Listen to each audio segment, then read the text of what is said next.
All right, everyone, welcome to Making the Argument. I am your host, Nick Freitas, and we have a special episode for you today. If you've been watching a while back, one of our most popular episodes is when all of us were sitting around the table and we were doing an analysis of this video called The Coming Right-Wing Backlash by Rudyard Lynch. And he hosts a channel called What If Alt Hist, along with a podcast called Common Ground. But What If Alt Hist was something where I stumbled across this. It showed up in my YouTube feed one day. And the next thing I know, like 4 hours later, I was like, oh, crap, I need to get to work. Right? Like I had just gone down the rabbit hole of watching this incredibly interesting channel that talked about history, that talked about politics, culture, anthropology, and all of the videos I felt were really unique and very easy to listen to, very informative. In fact, when I'm looking at YouTube, there's kind of three categories I put all the videos into. There's my information videos, and I'm watching these just strictly for educational purposes. And then there's the entertainment, right? These are when I'm watching all the cold opens from The Office or something like that, right? I'm getting a lot of entertainment, but not a lot of information value. And then there's those ones where you just have this beautiful intersection of informative and entertaining. And I am telling you, What If Alt Hist just nails it. And so we're really excited to have the creator, researcher, host of What If Alt Hist with us today, Rudyard Lynch. Rudyard, thank you for joining us. Thank you so much for having me. Nick is too kind. Well, some people would say that, others not so much. But well, the first thing I want to do is, I really think the audience that we have on Making the Argument would love your channel. But I'd like to give them just kind of a little bit of background on you. So can you just take a few minutes and tell us about, you've been doing this for like 9 years now, is that correct? I'm 22 years old right now, and I started this on my 13th birthday, so 9-10 years. And I started it largely out of boredom. And I was into a thing called alternate history, which is what if the Nazis won the Civil War? What if the South won World War II? And wait, other way around? In that whole vein, no, I'm purposely saying it to mess with people. Oh, really? People. Okay. I did it by accident a couple times, and now I do it on purpose to mess with people. Yeah. But so you try to figure out what if you changed blank variable, how would the course of history look different? And I started as a hobby, and so I did that for 6 years, and I got stuck at home during COVID, and I wasn't at school at the time. So I tried to I worked really hard on the channel when I was stuck at home. And then when I went to college, it took off, and I switched from doing alternate history to the content I currently make, which is trying to look at the patterns in human nature and history to figure out how the world works and also what the future might look like. And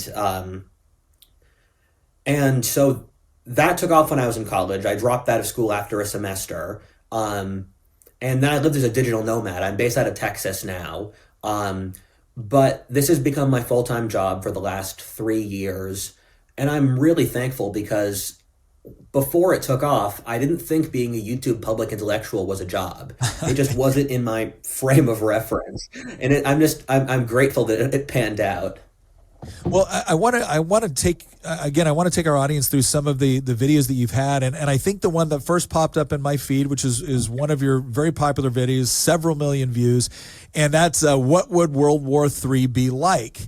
And again, what I appreciate about the work that you do here is, like you said, there's a lot of people that would do alternate history. And I remember reading, I think it was a Harry Turtledove, he was kind of famous for writing some of the alternative history books and whatnot. And they were interesting, but it was always something like somebody comes forward with a time machine and gives the South AK-47s or something like that. Whereas your version is not so much about, anything very sensational. It's about looking at history through the lens of there's multiple things that could have happened. That could have had a reasonable level of probability that had this taken place at this time or had this person not been there, this could have been what took place. And what I found valuable about it is that it wasn't just entertaining as, oh, that's kind of neat to think about. It was, no, it's showing, as you described, the variables that were involved. So as I look at some of your popular videos that you did like that? What would World War III be like? Who will win America's next civil war?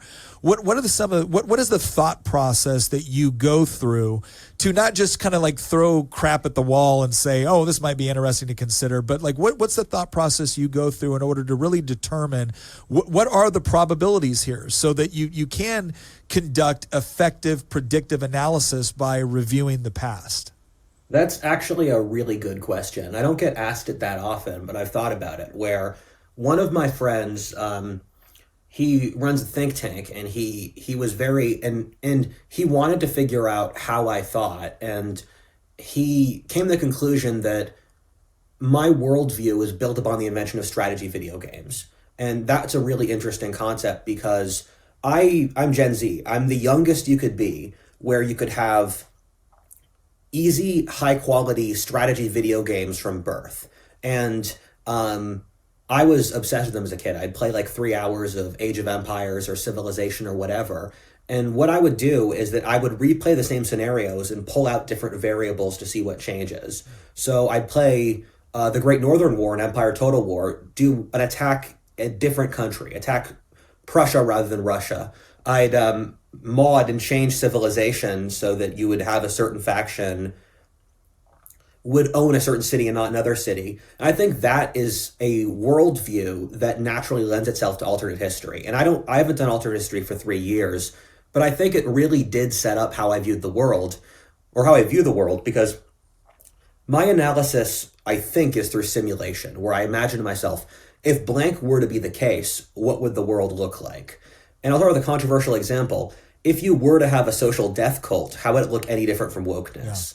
Yeah. If you were to have a large Eurasian empire, how would it look different from Russia today? And so I create images in my head. If blank conditions were to be true, what would the scenario look like? And that is the underlying basis of how I view the world. And I think that I took that from alternate history and applied it to the actual physical world.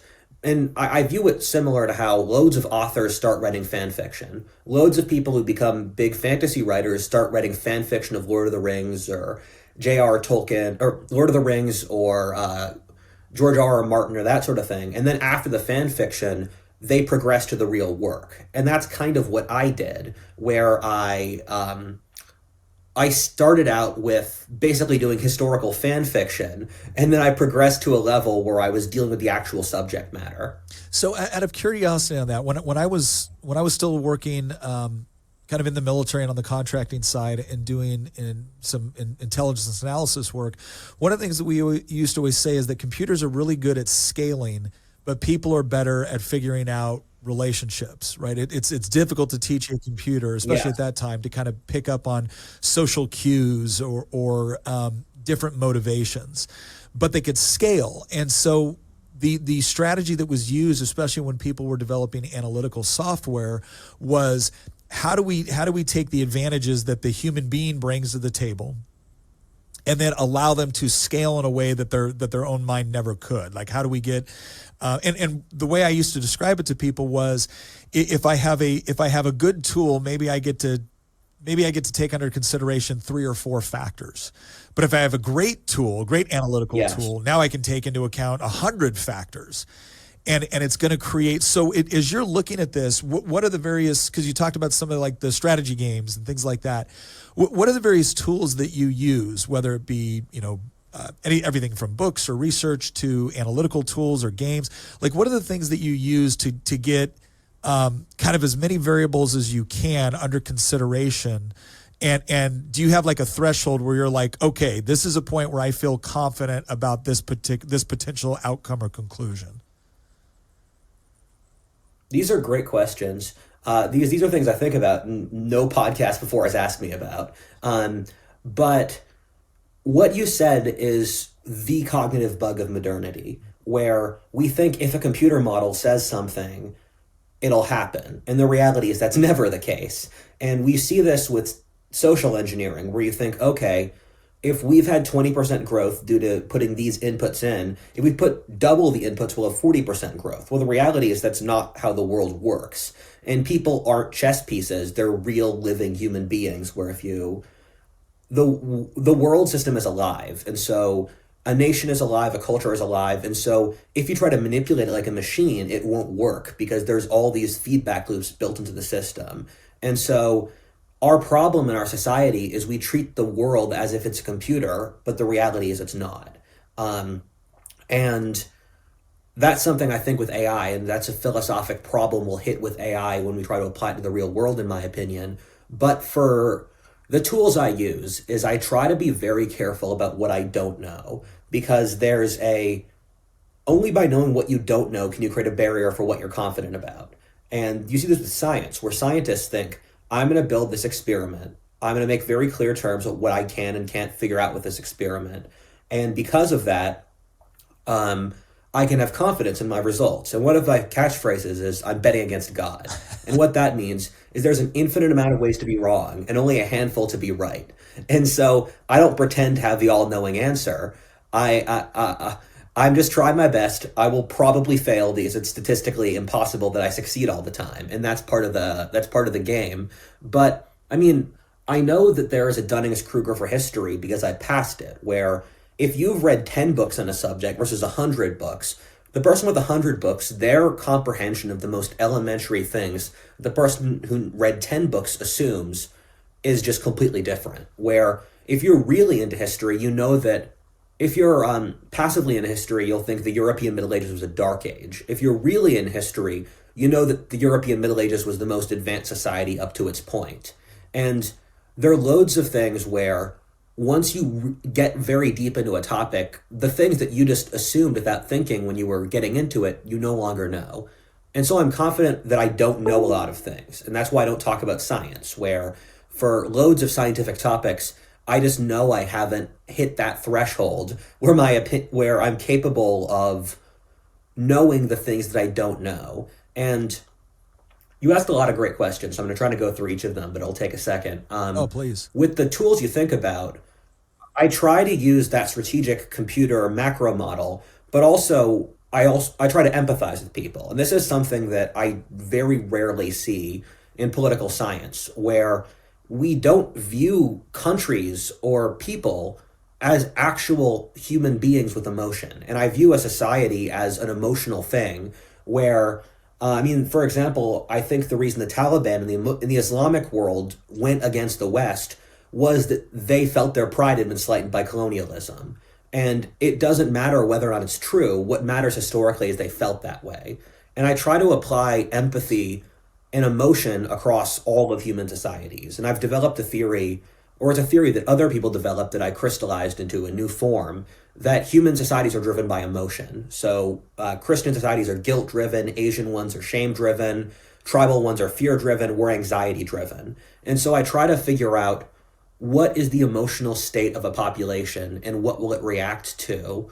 And that really does change your perspective. But I also I try to factor in chaos because I don't know. And I'm finishing a video today about will Israel escalate into a world war? And the short answer is I have no clue. I can't say. I think the chances are beneath half because the chances that any one event does escalate to a war are pretty low. But once you add up 10 events that could have a war, you end up with the war, where there were about 10 events that could have started World War I. It just happened to be in Bosnia. And I try to not sell people on things that I can't do. No, that makes a lot of sense. It was funny. We did I was looking at some of your videos and I realized that there were certain topics that we had kind of hit roughly around the same time, like China and Taiwan. And I remember one of the points that I was trying to make, because my background in special operations was that a lot of times people have this tendency where they'll, even when they are trying to diligently research something, they'll go on and they'll try to do like maybe an order of battle comparison between China and Taiwan. And if you look at it from the number of tanks or the number of fighter jets or the number of, available infantry or number of reserves, you look at these things and it's like, oh my gosh, China would just obliterate Taiwan. And then it's like, okay, but once you get past the Excel spreadsheet and you look about everything that goes into trying to pull off a successful amphibious invasion across 100 miles of open water through only 2 months out of the year when you have favorable, winds and weather conditions, this becomes a very different proposition. Is there a? And I know you said you use some of the tools. If you're like, let's say you're going to tackle a situation like China and Taiwan, and which you've done and done very well. When you're looking at something like that, without giving away trade secrets, right? Like, what's your thought process when you say, okay, I'm gonna start here with kind of understanding things culturally.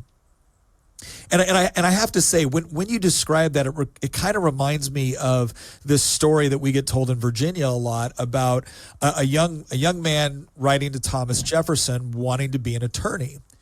And Jefferson gave him like a 6-hour-a-day reading list, and it started off with agriculture and economics and political science before he ever got to a law book. And when the student asked him, he said, well, until you understand like all of these other things, you're not properly understanding why we have laws in the first place, because it's all created in order to affect certain things. So as you're looking at something like Taiwan versus China, or World War III, which is, what are the processes and the tools that you use specifically, like to build that out? Like, what are the considerations, and then maybe some of your go-to sources or tools? I look at the underlying context because that determines why people do things. And motivation is incredibly important to figure out in politics, because through motivation, you figure out what someone's fears and what their hopes are. And through that, you can figure out their underlying situation. So one of the big variables that I don't see a lot of people talk about with Taiwan is that China is attacking Taiwan since they themselves are in a very precarious position. Chinese youth unemployment is at 51% now. Their youngest age bracket is people in their turning 40, and their housing market is ridiculously overpriced, where the norm is that you will work over 20 years in China to buy a 4-sided concrete shack without electricity. And so they have all these serious social issues, and they're turning themselves into what really amounts to as a Maoist state. And if you look at the things the Chinese say, it's they literally say things like, you should eat bitterness, which translates to Chinese, life's gonna be hard and you should suck it up. Yeah. And it's difficult for me to translate how brutal that is in Chinese, but they're trying to, or they literally put out propaganda saying, we need to fight a war against the Americans. The Americans are our enemies. And because of that, you can see that the Chinese are in a precarious position. And I think China, I forget what I said in my analysis like 2 years ago or something, or a year and a half ago, but I think China would lose an invasion of Taiwan even if the Americans were involved, because I look at the functioning of the rest of their society, where there are no cultures in my comprehension, where the civil service and the rest of the government is not a proxy for the effectiveness of the military. Where China is, they've been trying to stockpile agriculture for COVID. Whenever they do large amounts of coordination, it always falls to corruption and local parochialism. And I can't imagine their military would be any different, where it would be like Russia and Ukraine, where Russia underperformed our expectations. And I think China would do the same, where they might attack Taiwan, and then it would backfire and it wouldn't work. And this is a set precedent for Chinese invasions for centuries. The Chinese invasion of Mongolia, Korea, Burma, Vietnam over the last 500 years, in each case, the Chinese massed a massive army, sent it at their opponents, didn't supply them, didn't train them. They thought the giant numbers would do their own work. And then because they never had a serious military planning or training or whatever, their army just got butchered by a much smaller local population. And I'd imagine that would probably happen to Taiwan. And the point that you say is also really apt, that it's exceptionally difficult to pull off an amphibious invasion. And even more so against a mountainous jungle island like Taiwan. And it's embarrassing, where Taiwan is the size of Ireland, China is the size of America. Imagine if imagine if Ireland was off the coast of South Carolina and the U.S. failed to conquer Yeah. it.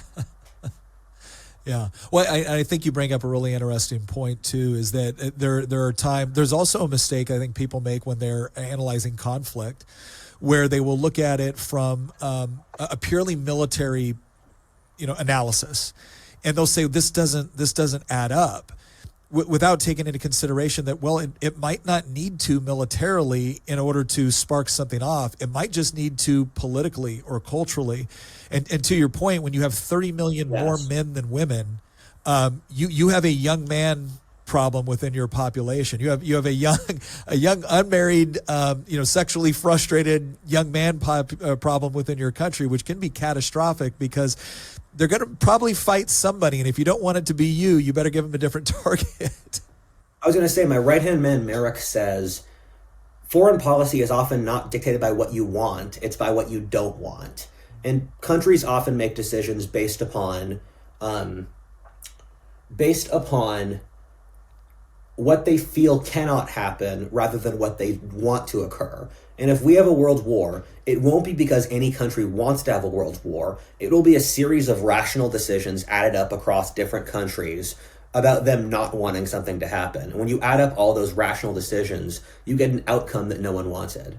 No, I think that's a really excellent point. I know one of the things that we've talked about on our channel when we were discussing what would cause a breakdown within the United States where we actually had something rising to the level of national divorce.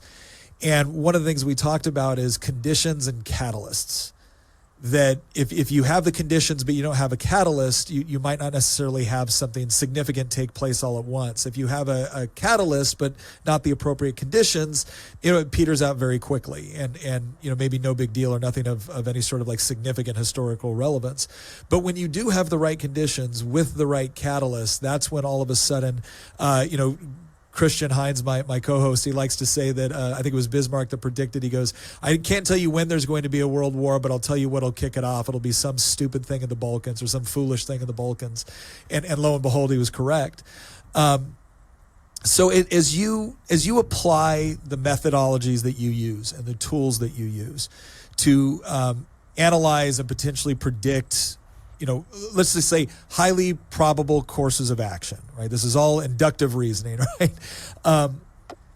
As you look at the United States, one of the things that, fascinated us so much about your video, the coming right-wing backlash, and Christian was the first one to see it in our crew, and he immediately sent it out to our Slack channels like, you guys got to watch this.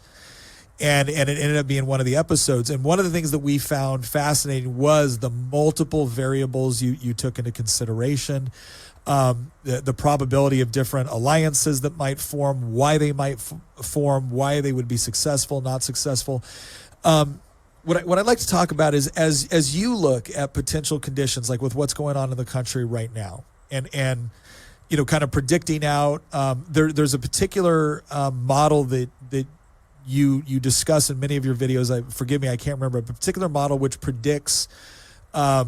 It's the Turchin model, and it predicts when societies have revolutions or civil wars based off 3 variables. Good Ranchers is there to make sure that you have the best protein you can possibly get from a great American company supporting great American ranchers, right? That's right. And right now they have a deal all through January. All right. You go on and you go to goodranchers.com. You use promo code Nick. You sign up for one of the subscriptions, and guess what you're going to get? You're going to get an order of chicken with every single delivery for the first year of that subscription. That's like $180 something value, right? For free. You just get it because of 2 things. One, they want to make sure that you have all the protein you need to be big, strong, and to be able to fight for the things that you believe. Plus, they just want to prove. They want to prove once and for all that when you allow good ranchers out there doing their job, right? Doing their job. Not a bunch of government interference, not a bunch of government, pulling the strings everywhere. Just let people do what they're good at. They produce a superior product which can win in the marketplaces. Goodranchers.com, promo code Nick. Sign up for one of the subscriptions. You're going to get like a year of free chicken added to every single order. I mean, you cannot beat that. GoodRanchers.com. Again, if you're looking for a way to support the show, a great way to do it is go to GoodRanchers.com, use a promo code Nick, support yourself, get good quality American-raised beef, pork, poultry, and wild-caught seafood. And again, we thank them for sponsoring this show. And the creator was able to retroactively apply it to over 20 historical crises by plugging in these variables, and it ended up creating civil wars or crises to the years they took place in. And those three variables are income inequality, amount of people competing for good jobs, and average wages. If you can combine those three variables into a single metric, you get a society's political instability. And the reason for that is that, and I just want to throw out, this is not a causer for all wars. This is a cause for civil wars, internal conflicts.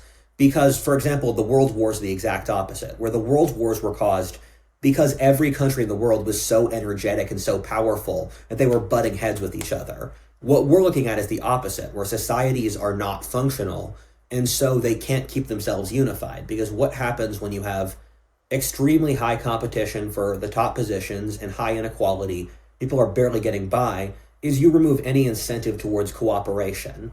And because once most people have nothing, and most people are struggling in modern America, I think half of Americans can't afford a $400 emergency cost.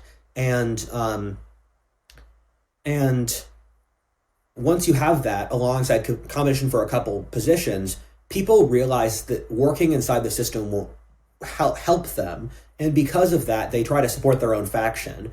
And this might break along a bunch of different lines: the Reds and the Whites in the Russian Civil War, the optimates and populares in the Roman Republic, the Armagnacs and Burgundians in medieval France. But for us, it's the right and the left. And for each of these, they belie underlying issues. And for America today, it's the college-educated versus uncollege-educated, where almost every policy the left pushes benefits people with college degrees, and for the right, it's people who don't base their positions off college degrees.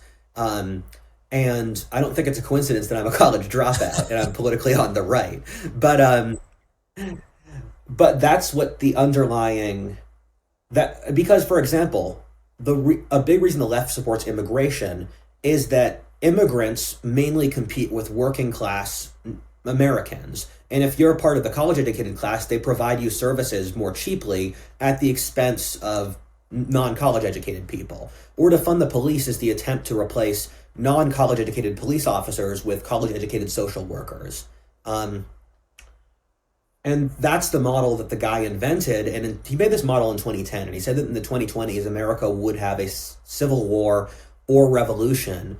And it's been really sad to watch that if we were to be going toward the Civil War or revolution, I don't know how the time since would have looked any different. Yeah. Well, it's interesting as we were looking at it. And again, this is a bunch of laymen with certain backgrounds and certain insights, but not necessarily, subject matter experts. It's not as if I've created my own model to predict these things, but some of the conditions that we were looking at within the United States is that we said, like, okay, if you have sizable components of the population which have diametrically opposed views, both with respect to the past and the direction we want to go in the future, that's problematic. And then we said, okay, and then if combined with that, one of those sides or both of those sides were convinced that they had a moral obligation to compel the other side to go along with whatever their vision was, that would be problematic. And then the third condition was, and then if one of them actually amassed the amount of power, and for the purposes of argument, we said at the federal level, to where they could actually impose it, right? So it's one thing when California wants to do something and people, it's problematic, it's upsetting, but they can move, right? They can go to Idaho, they can go to Tennessee, whatever. Yeah. What happens when you can't escape the country, right? The policy is coming after you no matter where you go in the country. We're like, okay, those conditions would potentially create an environment. And then what sort of catalyst would be necessary? Like what actually goes from, again, where do you go from I'm really mad about this to I'm in open rebellion to the point where I'm willing to assume a significant amount of risk. Like we're way past, I'm going to be deplatformed. And now it's no, like I'm fighting in the streets. And that was a little bit harder for us to pinpoint. Like Christian, my co-host, said, he goes, it's got to be a sovereign debt crisis. It's got to be something where, the federal government can pass whatever they want, but if you can't pay the troops, you ain't getting it done. And we talked about, well, what would happen if they stack the Supreme Court in such a way to where they said, okay, there's no more individual right to, gun ownership, and we're going to take the additional step of proactively going out and trying to confiscate them. And you have certain states that say, again, the ATF shows up and the Texas Rangers meet him at the border, and gosh, what happens now, right? It's that shot heard around the world sort of moment. And as you look at various conditions and catalysts, what do you, and not to put you on the spot, but I know you've thought about this a lot. What do you think are various conditions that would need to be met, or potential catalysts that would take place? And one of the things I'm interested in here is the work that you've done on describing and understanding what motivates the left and the right. And I know there's concepts of, being motivated by disgust, for instance, is a different motivation that it impacts people differently based off of their worldview. So I know I just threw a lot at you right there, but as you look at conditions within the United States, as you look at the models that you've studied, what are some conditions or catalysts that you think could actually drive Americans way beyond the point of just yelling at each other on Twitter? It's my job to know the answers. No stress out putting me on the spot. But everything you said is true, and those are all good points. I don't know if we talked about this before, but human divorces are like political divorces, and the number one cause of divorce between spouses is money issues. And that's the case on the national level too, where if you look at these historical crises, and the crises I talked about before with that computer model, they occur every 200 years, with the last example being the French Revolution. Before that, the 1600s wars of religion, the Black Death, the Crusades, the fall of the Roman Republic. The number one cause is debt issues or budget issues. And that's a really easy option today because, we keep on passing budgets every 45 days, and each time the budget only barely passes. But as I said before, if you keep on adding up 20% chances that things blow up, and you get 6 of those, that adds up to being a 120% chance. Yeah. Or you hit the 100%. That's not how statistics work, but you're getting higher and higher chances that that it happens. And so debt is the number one thing, or us not being able to have a budget. Besides that, if you want to view this in terms of divorces, outsized black swan, or events you can't predict that are massive, that benefit one side or another. Imagine you're a couple, the wife's mother gets seriously ill, and the family will have to give a tremendous amount of money to support her medical bills. The estranged husband doesn't like the wife's mother anyway, so he uses this as an excuse to divorce. And international wars are like this, where we've seen it break down, where Ukraine became seen as a left-wing war. Israel is in a place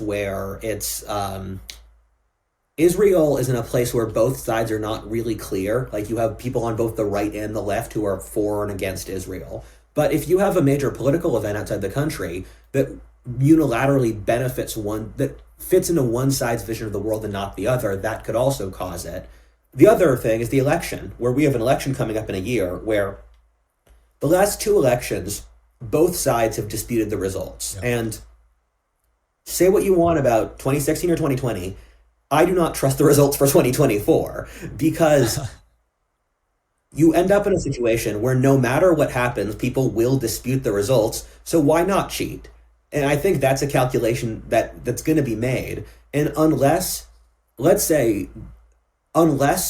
Trump or Biden, I think they're going to be our 2 candidates, will win by some massive margin, people are going to dispute that. And even if they do, imagine if Trump wins massively by 10 points. I could see left-wing cities not taking that, or California seceding. And wars happen when people have no better options. because when your life is depressing, you have no goals, you're not going to get married, you're not going to have a real job, you're not going to own property. And I mean, humans will bear suffering and war more easily than depression and ennui. That's the thing Julius Caesar said, where Julius Caesar said, I will find men who will die more. It's easier to find men who will die in war than will bear suffering patiently for years upon years. Yeah. And war will, and I see this already, like go on Twitter. People are talking about violence and war on Twitter all the time. And Twitter is simultaneously indicative and not indicative of the population, because people are crazy there, but because so much of our lives are online becomes real life. But I really liked your question with the emotions that drive the right and the left, because for the left, because America is a fundamentally Christian society, whether or not both sides realize it, our moral code is based upon Christianity. And even for the left is built upon Christianity, because things like equality, progress, caring for the meek they come from Christianity. And so the underlying shared emotion is guilt. And the right and the left pull on guilt in different ways. For the left, they pull on anxiety and envy, which are very modern emotions. And for the right, they have pride and disgust. And with the left, and envy is an emotion you see in communist societies. Anxiety is one you see in wealthy societies in decline. Pride is something you see in tribal warrior societies. Disgust is something you see in very conservative, it's something you see in conservative societies around the world. And I mean, what I would say is that it's much more difficult to mobilize people with anxiety or envy than with pride or disgust. And the left doesn't have any pillars for military values. They think hierarchy is bad. They think discipline is bad. They think masculinity is bad. They think owning weapons is bad. I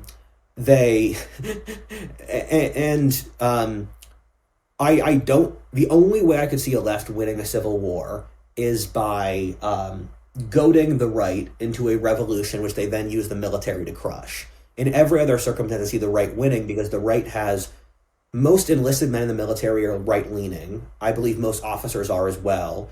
The police are right-leaning. The most gun owners are right-leaning. Most aggressive young men, who are the demographic you want to pull on for the military, are right-leaning. Then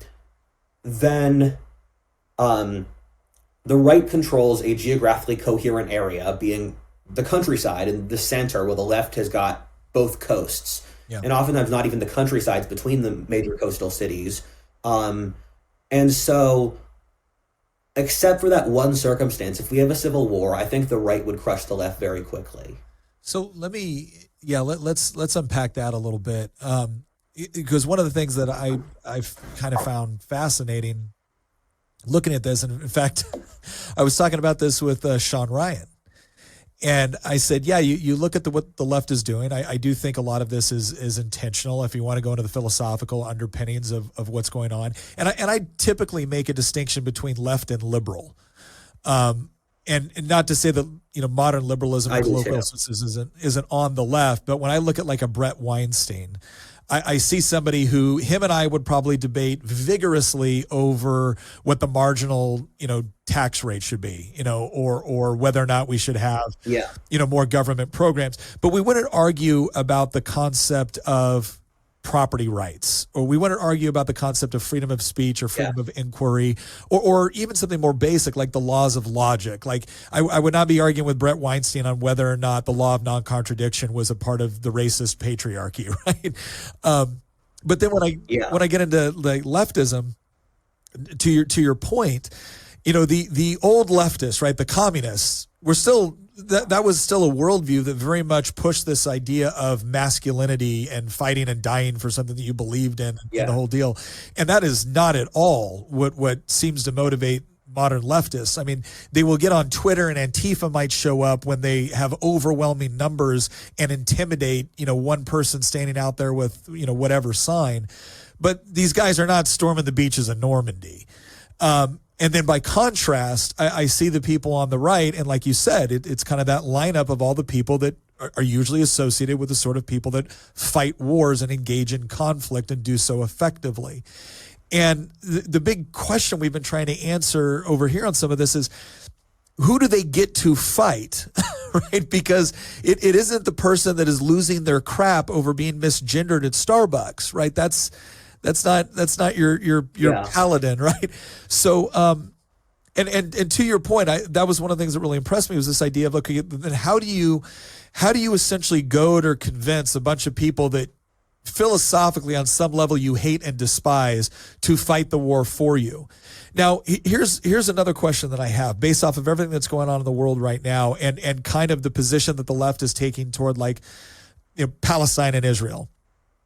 And on one level, you can look at the historical kind of Frankfurt School of breaking down the world into oppressors and oppressed, and realizing that this isn't about an intellectually consistent worldview. This is about the accumulation of power. And if you fit in the oppressed side, then you're an ally. For now, you might not be later on, but you're an ally for now. What do you think some of the, other than the right kicking it off, do you see any strategy that hardcore leftist, ideology, do you see any other mechanism where they actually either develop some sort of fighting capability or fighting spirit, or co-opted in some manner in order to fight their battle now? And then again, maybe it turns on them later, but do you see any mechanism for that? The only people inside the left who would make good warriors are ethnic minorities. But I don't really see what incentive normal ethnic minorities would have to fight that war. Where I'm from, Philadelphia, and what occurred was that with the defund the police, it was funded by the people I call the technocracy. The college educated, they want to manage the society and do all of the social reforms. They can have more stuff to manage. And what we're now seeing in Philadelphia is a black woman running on a pro-police agenda. Yeah. Because if you're a random black guy, or you run an Indian guy who runs a deli in Philly, you do not want to fund the police, because the people in downtown, in the richest neighborhoods, they're still going to get hurt. But the people who get hurt the most by defund the police is the Indian deli owner in South Philly, which is a not great area. Yeah. And one of the things I find ironic is that if you were a communist in 1930, there's a solid chance you would be on the MAGA right today. Because it's one of my friends, he literally had a meme where he wrote down statements from people of the 1935 Communist Party and then said, these are things that you could see at a MAGA rally, because it's stuff against big corporations, international, like large international interests, the big cities running society, etc. And I mean, the thing is, people always overestimate the strength of their side, and I try to be cognizant of that. But I mean, it's difficult for me to see an alliance of like black gang members with leftist technocrats, because I can't see them cooperating. Imagine what structuring a military organization between them in the same camp would look like. Yeah. They have completely different values. They have different goals in life. They have different, one of them is incredibly anxious. The other is whatever the opposite of anxiety is. And I think the leftist coalition is a lot weaker than people realize. And the thing that I compare it to is decadence over history, where decadence is this natural state societies evolve into, where people lose any sense of values, they lose any sense of realness, and it's caused by a wealthy, safe society, so people don't have to be real. And when I look at the left, it appears to me like the court of some ancient emperor, or the court of some ancient nobility that's been in power for a very long time. They have no clue that the barbarians are stronger than them. They have no clue that the peasants are starving. And I look at the World Economic Forum types, and the thing that shocks me is, I'm a 22-year-old. I don't have a marketing degree. I look at the things the World Economic Forum says, and I think, you guys are idiots to say this stuff. Even if you believe it, this is a horrible front to put out for the population. I don't have a marketing degree. They could give me $20 and I could tell them this. They have people, hundreds of people with marketing degrees, and they still do that. And that signifies a degree of disconnect from reality that basically dooms a movement. And what I think of our current government is, back in ancient China, you would have regimes where there is a child emperor surrounded by eunuchs and squabbling harem women. Yeah. That is our current government. It's just... No, yeah, we talk sometimes about the bubble. I was joking once when I was talking with somebody who was like, we need to build the wall. I'm like, can we build it around DC? Like, I feel like that might do us more good. So, all right. So let me, I know you got to go soon. So I'm going to leave one more question, and it's kind of in line. Let's say, the leftist coalition, because I completely agree with your analysis on where they're at, and it almost feels like there's this paper tiger. And again, what I told Sean Ryan about this is that it's kind of that funny quote that you hear every once in a while, that power is something of a trick. It exists where people think it exists. And I think that's partially true. It can't exist where it exists, but ultimately until the guns come out. Yeah, it exists where it really is. And usually some people, again, I think there's a certain degree of hubris where those people that have gotten used, or they've gotten used to being in this position of power and influence by virtue of a society that they didn't necessarily help create. They certainly don't want to help defend, and in many respects want to tear down, but have no real appreciation for what it takes to build it and what it takes to actually control, run, or manage it. And this is why you see this within communist societies where Mao or a Stalin will be all too happy to take a very angry element of society and then turn it on against another society, and then as soon as they've taken it out, Christian and I joke that after revolution, the second people killed after a revolution are the revolutionaries. Because the same people that are necessary for the disruption are not useful for the rebuilding and the managing and the maintenance. And so let's just say for a second, somebody in the World Economic Forum or somebody in this coalition of leftist ideologically driven the alliance, they all get together and they're sitting around the table, and then one day they kind of look around and they're like, holy crap, the only people that we have to do our fighting is Antifa, and they suck at it the moment we're going to have to go up against somebody that actually knows how to fight. We're going to have to correct this. Yeah. So the left is... They'd hire mercenaries. Yeah, the left has been able to demonstrate before that they will jettison certain parts of their coalition. Like, for instance, the working class have been totally jettisoned from the left. That used to be the people that they rally behind. They've been totally jettisoned at this point. Not only are they not useful, but I think they see them as a positive impediment. And so somebody's looking around the table and they're like, all right, guys, we get it. That's right. We're gonna totally tear down the patriarchy, and we're gonna reestablish it with our own, whatever society based on equity. But turns out we don't got any trigger pullers. What do we do about that? So if somebody did have again, they were able to step out of the bubble for a moment and realize that they don't actually have the ability to impose any of this without assistance from people that they fundamentally despise and institutions that they fundamentally despise. How would they go about? Like, what do you think is, let's say, a probable way that they might say, all right, we got to course correct here a little bit in order to make sure that we got people that actually carry this out? What do you think they do?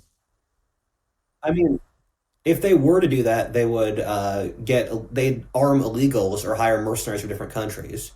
If the left was in a desperate position and they needed a military force, they would they'd get illegal immigrants from Mexico, give them weapons, say that if you serve for 4 years, we'll give you citizenship. And like, if I was a Mexican immigrant, I'd take that bet because it's not my country. I don't really care, and I want to get citizenship. Or they get mercenaries from other countries.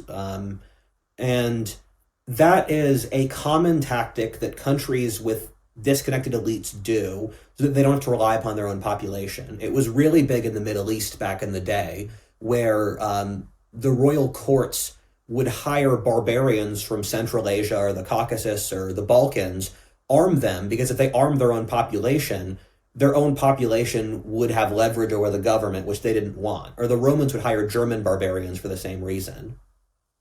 That's interesting. That's interesting. Yeah, I'm thinking now that the thing is, I don't. No, I was just saying when you look I don't think the American public would tolerate that. when you look at the Ottoman court, it was Janissaries. When you look at the Egyptian courts at various times, it was the Mamelukes, and it was interesting how these.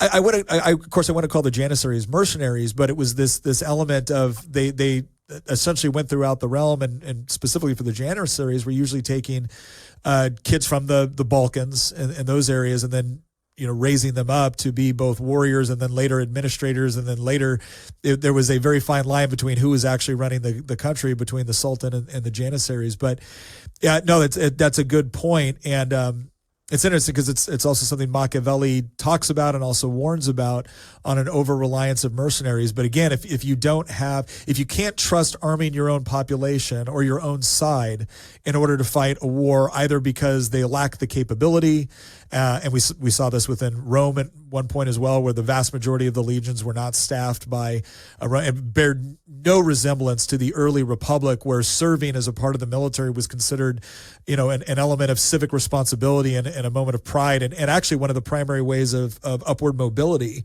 for people. Then you're going to have to rely on a mercenary element to be able to do that, and that's I guess once again you've tapped into it's not like governments haven't been in this position before. And what do they rely on? They relied on mercenaries from outside the population to be able to do it, and sometimes at their eventual detriment as a result. Well, listen, I want to. I don't think they'll actually be able to make that. Sorry, go ahead.